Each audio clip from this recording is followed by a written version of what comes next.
Hello, welcome to another edition of Dan Really Likes Wine. Still in lockdown, but not as much as we were. People dancing in the streets this week, queues of joy outside Pick and Pays all over South Africa as people finally able to buy wine again. We are free once more, cellars are being stocked, smiles everywhere, and lots of extremely happy people. And so we thought we would celebrate this week by having some extra special wine, but have it with somebody who is one of the world's most famous wine television personalities. Now, he's made one or two minorly successful films, and he's been in a couple of television series.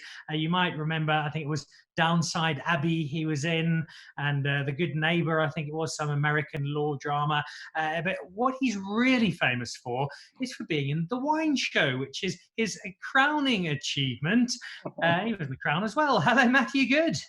Hello, Dan. How are you? I'm like most South Africans. South Africa that you've got your act together and you've allowed people to actually buy alcohol. I can tell you, it's been the opposite here. Drinking has exploded over the nation. Yeah, very excited to see. And I am on a wine show. You're quite right, but I'm also I have so little knowledge. You're going to have to guide me here because these are quite heavy hitters, apparently. We are. Well, we're gonna pour one in a second, but just so you know, if you're watching, what Matthew and I are going to be drinking in their entirety over the next little stretch. We have some 2008 FMC Ken Forrester's Chenin Blanc that is as good as anything we make, Matthew. I think this is exceptional, nicely aged. We then head up to the Hamilton Valley, where we have some Hamilton Russell Pinot Noir. So this is Burgundy, just better. See, just the way you hold a wine bottle, you can see you host a wine show. Okay. And then there we go, Vilafonté, the Californian South African collaboration. And I see Greg Sherwood has got his Hanford wine label firmly. Yes. Oh, sorry. I shall be undressing mine a little bit later on. Right. Well, I'll tell you what, because neither of us can wait. Let's pour the first glass of wine. Here. Let's do this. And as we pour it, we'll talk about the wine in a moment. But as you pour your first glass of Chenin, which one is this? This is the FMC 2008. Correct. So, God, I love a screw top, Dan. Oh. The advantage of it. So this is 12-year-old Chenin Blanc, but that screw cap should have held it absolutely perfectly. Look at the colour, Dan. Holy moly, that's something you normally see on a Bear Grylls show. Yeah, it's sort of a Russian Olympic athlete urine sample, I think. Yes, is the it is. Technical term. Positively nuclear. I love the smell, though. It is glorious. It's got the colour of a sort of a dessert wine, but it does. It does look a bit sauterny, doesn't it? I'm putting it down now, Dan. Oh my God, there's a certain viscosity to that, isn't there? As you can, if you watch carefully, Matthew's eyes are just darting to the left to that list of wine terms he's written out to include. Yes. next to the Nelson comprehension book of all my kids. This is my kids' school table at the moment in the kitchen. This is delicious, Dan. It's quite sort of raisiny, a lot of sort of fruity. I mean, very fruity. It is sensational. So this is the reason I wanted to drink this with you is that I feel Chenin Blanc is the grape we do the best in South Africa. We make some lovely wine across the board, but I think this really is our signature. And we also have the ability to age our white wines a lot more than often South Africans give credit for. So I'm glad this has held up as well as it has. I'm not surprised it has. But it's just, I think, a sensational example of great South African white wine. And whereabouts is this in Stellenbosch? It's the Somerset West area, so just outside of Stellenbosch. Probably about a 15-minute drive from the heart of Stellenbosch. And the guy who makes this, the Ken Forrester in question, is one of the wonderful characters of the South African wine community. He looks like a department store Father Christmas. I was going to say, he's got a big beard and plum trousers. Correct. And he has the most extraordinary, you and he would get on marvelously, he has the most extraordinary ability to consume wine. This is certainly not endorsing the drinking of vast amounts of wine, but there are people who've made the mistake of attempting to keep up with Mr. Forrester and 3 days later have come around under a tree somewhere. Been found buried on his land somewhere. Oh my God. Well, this is, so what makes South Africa so good at making Chenin Blanc? And you think this holds up better than a lot of the French? Because it obviously comes from the Loire, doesn't it? I mean, Yeah, I think the French are definitely making progress. They're coming along nicely, but certainly not quite South Africa's level. I think it's a number of things. I think the terroir is made for it. There's also, we've got a lot of history in making Chenin Blanc because we used to make a lot of it to make brandy. So it wasn't made for anything upmarket. In fact, it was often a fairly cheap white wine. It was often called Steen in South Africa. And generally it was made to drink quickly and then the next day just find as many Panadols and Myprodols as you possibly could to try and get through the day. But we've discovered really, Ken Forrester was one of the first guys, but we've discovered just how well we can make it. I think, I think that's delicious. Right, that's utterly stunning. I like the colour, and it's. I mean, what would I pair at that food wise? That would go with anything, wouldn't it? The advantage, what I think was, we were having a conversation yesterday on one of our live shows, or sorry, last week, one of our live shows with the top Chardonnay maker. In fact, the estate that Chardonnay was first seen on in South Africa. And they reckon an older Chardonnay with a big piece of ribeye or a roast leg of lamb can do the treat beautifully. So this exactly, I think, a good steak. Yeah, good steak or some sausages. Let's go. What about the wine show? Because you can say yes to any project you want. I know they've been trying to get you to replace Daniel Craig as Bond for years now. You can have they've really been knocking on the door a lot on that one. So why the wine show? The wine show came about because, suspend your disbelief, Dan, but nepotism is alive and well. Which is just to say, it was produced by my brother-in-law, who has the unenviable task to be married to my sister. So I saw a lot of the, because we did it with Joe Fattorini. The first series was with Joe Fattorini, who's the sort of the host, and then two idiots here, Matthew Goode and myself. And it's great because we're the conduit for the viewer, really. We get to ask the sort of basic, stupid questions because some people don't know anything about wine. And I think you live in a country where people have a much better opinion about wine, whereas we're still divided in this country. The people think it's a posh drink, whereas the rest of the world are in on the game, and the viticulturists and everyone just view it as their right to actually consume a drink without having to put a class issue on it. Anyway. So I saw a couple of the films that Joe had done, who's like a raving reporter, and one was about the Chile, and there'd obviously been an earthquake in Chile, and how it had affected the viticulturists. And it was really moving and brilliant. And I said to him, I said, bloody hell, Ross, this is really good. Blah, blah, blah. We got chatting about it, and he was like, you know what, you should be one of the presenters on the show. I was like, that is a terrible idea. And then he goes, is there anyone you do it with? And I went, Matthew Rees. And that was it. And I phoned up Rees and he went, yeah, sounds amazing. I'd love to do that. Brilliant. Off we went to Italy. Cracking decision, and it made for some wonderful, wonderful television, which I've thoroughly enjoyed. And it's allowed you to...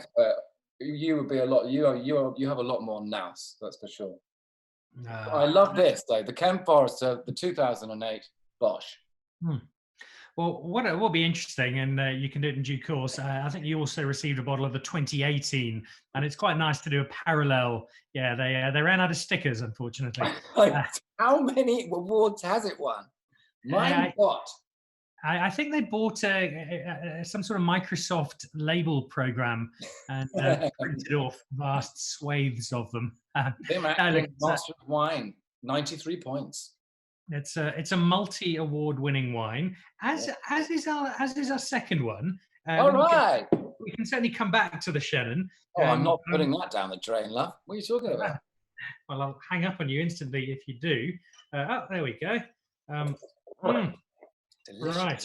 So, on to our second one. Have you spent any time in Burgundy? Have you done much French wine traveling? Yeah, we did. So the second series that I did with James Purefoy, we did a whole little bit of Burgundy, and I can't remember. There's a certain estate that has a particular. I've been. I just can't remember. I can't remember the estate that we went to. We're currently talking to acclaimed wine expert Matthew Goode as he talks us through the nuances of the French wine industry and Burgundian cultivar in particular. The reason I asked this one up, Dan, you set the scene with it. So the reason I asked that question is we've got a stretch of South Africa called the Hamilton Valley. It's just outside a little seaside town called Hermanus, which is about an hour or so up the coast from Cape Town, famous for its whale watching. Ooh. And it really is a little slice of Burgundy. The climate, the terroir, and they produce a lot of really nice wine across the board. But it is their Chardonnay and their Pinot Noir which just absolutely sing. And this is as good as it gets from that valley. Oh right, can I pour? You please do. I should probably give it because it's one of the good ones. I'll get a clean glass, Danners. There we go. We're working with experts. Okay, and I'm back. Okay. All right. So that is one thing I do love, Dan. I do love the colour of a good Pinot. There's something nice about it being almost translucent. Well, climb into it and let me know what you think. I'm just going to smell my skin because apparently that resets your taste buds. You know when you go into like a perfume store, I mean, occasionally, I'm sure, not for myself, but for my wife, and you start having a bit of a sniff of everything around, they give you a coffee bean. That's absolute nonsense. Apparently what you do is avoid the coffees, avoid the perfume store and go to the pub. No, but when you're tasting different wines, smell your skin, it resets your thing, your olfactory senses, it just makes it neutral again, and off you go. I'm just getting the aroma of cocoa butter. Did you have a rub down this morning? I look after myself. I like it. Yeah. Yes, that's very nice.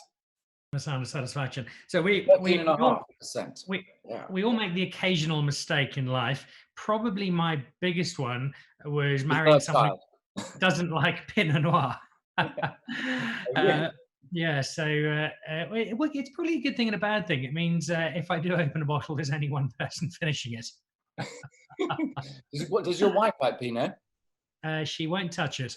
She won't touch a drop. Well, that's all right. That's okay. So how much of your cellar is made up of it? About 93%.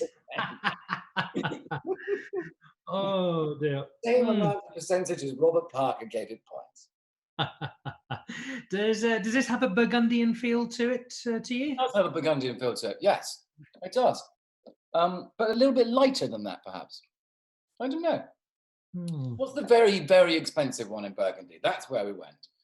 It's where they have astonishingly, it's like 10 grand a bottle, 11 grand a bottle. Yeah, it's which when you put into South African rand is our GDP basically. So yes. Anyway, we can but dream in those places. Well, what is the go-to wine in the Goode household if you had your pick? What are you drinking mostly? My wife and I are drinking. Well, I mean, my wife is drinking lashings of rosé at the moment. The Pinot I really like. Excellent. Well, if it's got Matthew Goode's endorsement, it doesn't come much more professional than that. So we're two down and two that you like. One last one to run through from. I think you should. And I'll give you a little bit of background on this as you gently slip her out of her clothes. She comes just a walking down the street singing. Oh, do it, please release me, let me go. Okay, we're in. Right, so what you've got there is a wine brand called Vilafonté. A lady called Zelda Long, who was involved in Robert Mondavi. Anyway, a big name in Californian winemaking. And a very nice wine too.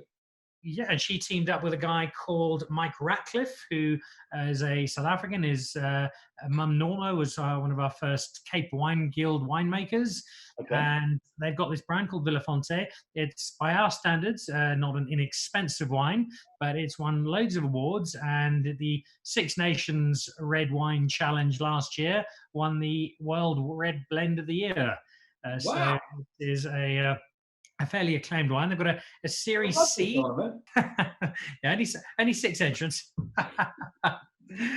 They've got a Series C, which is sort of Cab Sauv, Cab Franc based, and then this, the Series M, mostly Malbec and Merlot. Ooh, yummy. I love a Malbec. It's got a bit of cult status. Collectors around the world look out for this. And if our predecessor there, that Burgundian Pinot Noir, was very light and gentle and elegant, this one is heavy and going to knock your tits off. Good. Look at that colour. Damn. It's got a fair set of shoulders on it. Look, I really like the Pinot, but this, I know this is going to be up my street. Right up my strata. It's delicious. It smells amazing. All right, well, give it a go. See what you think. Oh, good night, Vienna. Yeah, that's delicious. Full of fruit. What is it? Did you say it's a blend? Yeah, so this is Malbec, Merlot. It's smooth though, isn't it? It goes on a bit, and it's got some alcohol in there. What's that? What's the sort of percentage? What are we seeing? 14%. Just turn the lights off on a Sunday, put some headphones on, stop talking to the children, and pour yourself a Vilafonté. Yeah, you can just hear the maybe some Harry Belafonte or a bit of Barry White or smooth, very smooth. I think this is delicious. That would go very well with all red meat. And good friends. And it fits into what I call the dangerous wine category because it's very easy to drink very quickly. I know, especially as I've got guests coming in 45 minutes. They're going to be like, "What are you doing?" I'll be like, "I think just hiding the Vilafonté in the upstairs bathroom." So, do you know them personally, Dan? I do indeed. I know the people behind all of these wines. In fact, Mike used to run the Warwick Wine Estate, and they had a bottle of their Touch Cabernet Sauvignon, which at the Cape Wine Auction, I sold for a South African record, the very first bottle of it, 1.3 million rand, which doesn't sound nearly as impressive in pounds. But don't translate it because my mouth was ajar. I was like, keep it there. Yes. So yeah, Mike's a good friend and a great marketer. Ken Forrester and his son-in-law Lo, who got that wine over to you with some help from DHL. Thank you, DHL, rushing it out overnight from South Africa. And the Hamilton Russells, Olive and Anthony, also just lovely people, lovely winemakers. Yeah. And it's part of a wine community that I'm hugely proud of, but I'm always interested to get the opinions of people from elsewhere in the world. Generally, and be honest here, what is your perception of South African wine? My perception of South African wine has just shot up. No, I've always had a lot of red from South Africa. But this stuff is absolutely delicious. The Vilafonté is, no one likes to use the word favourites, but it's probably my favourite. But I'm not a serious, but also, Dan, it's funny, isn't it? Because people who really know about wine, and I would include you most definitely in this, they often love Pinot and they often love Burgundy. Now, for me, I'm never blown away by it, but maybe that's because my palate and everyone's palate is different. Some people like sweet wines, God forbid. Okay, well, saying that though, this is my favourite. This is my favourite South African wine. Stay there. This wasn't staged. This has just come to me. All right. Yes. That's a glorious wine with a brilliant history, and I think maybe one of the reasons I love it so much is because of its history. Napoleon, Jane Austen, and Matthew Goode. It's quite a trio of. Got lashed one night. and the baby came out very funny, so neither Napoleon or Goode know who's the father. Check. So we're both contributing to the fun. Oh dear. We're going to have to do this more regularly because it's loads of fun, and if it involves sending you South African wine, I think you might agree. But I know you've got the Cumberbatches are on their way around for a braai. That's actually not true. Before we let you slip off, I'm a big believer. People often ask me, Dan, what's the best wine you've ever had? And for me, the better question is, what is your best wine experience? Because for me, the enjoyment of wine is dictated so much by where I'm drinking it, who I'm drinking it with. Asyltiko, sitting on a Greek island with my wife's family, looking out over the ocean over a very long lunch is hard to beat. Particular wine memories, I know, wrapping up an amazing film, finding yourself an incredible part of the world. Are there one or two that really stick out for you? I just loved season 1 with Matthew Rhys in Italy, because he has such a quick wit. It actually became frightening to film with him by the end, because I'm like, I'm just not very funny anymore. I mean, this guy's insane. But we had we were asked in Montepulciano, they have like 10 families, and there's a tradition of barrel rolling. So there was a day when obviously we watched the barrel rolling and we're like, oh, it looks quite easy.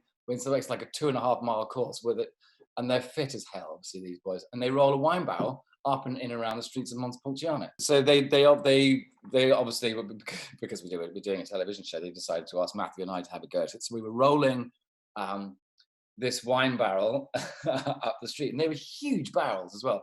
And unlike we had seen where the contestants, they were just gliding up in fairly straight line, ours were like naughty schoolboys that were just going left, right, and it was exhausting.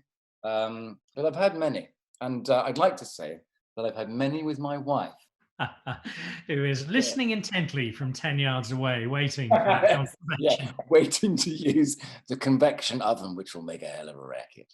Yeah. All right. Well, we'll let you go, but not before I extend an invitation, both to join us again on Dan Really Likes Wine whenever the urge takes you. Yes, please, but more importantly, I would very much love to be your host, take you around the Cape Winelands, go out, visit some of the estates, do some tasting, and give you a proper South African wine experience. I would absolutely adore that. I would be absolutely incredible. So yeah, fingers crossed to being able to afford that. And of course, I'm sure we'll be drinking wine again together a little later on this year at the Alfred Dunhill Links Championships, where we've had more than 1 or 2 great bottles together in the past. You have. Although you are a permanent invite, and I am always fingers crossed. That's the deal. Well, I've got 4 big films coming out later this year, so I'm hoping, 3 big films, that might help, might sway the decision, but I don't think it really does. Well, keep supporting South African wine. You'll be heading in the right I love South Africa. It's the best place in the world. Anyway, Dan, I'm gonna. You know what I'm gonna do, don't you? I'm gonna put the potatoes on, but don't go away. Just kill the program, and then can we have a natter in the kitchen? So there we go. A big thank you to our special guest on Dan Really Likes Wine this week, the wine expert and occasional extra in well-known movies, Matthew Goode, joining us live from his palatial wine estate in Surrey and adding great entertainment to this week's show. Look out for live tastings Tuesdays and Thursdays continuing. More exciting stuff coming up later on in the week, and another regular episode of Dan Really Likes Wine with Pick and Pay next week. Massive thank you to Ken Forrester and to DHL for getting that wine over to the Goode household, and a big thank you to Greg Sherwood from Handford Wines for getting the Hamilton Russell and the Vilafonté in as well. Happy drinking, enjoy being out of lockdown, and look out for 4 Kids in It, the new movie by Matthew Goode that has already gone through the £5,000 mark in sales worldwide. See you again next week. Goodbye. Salut.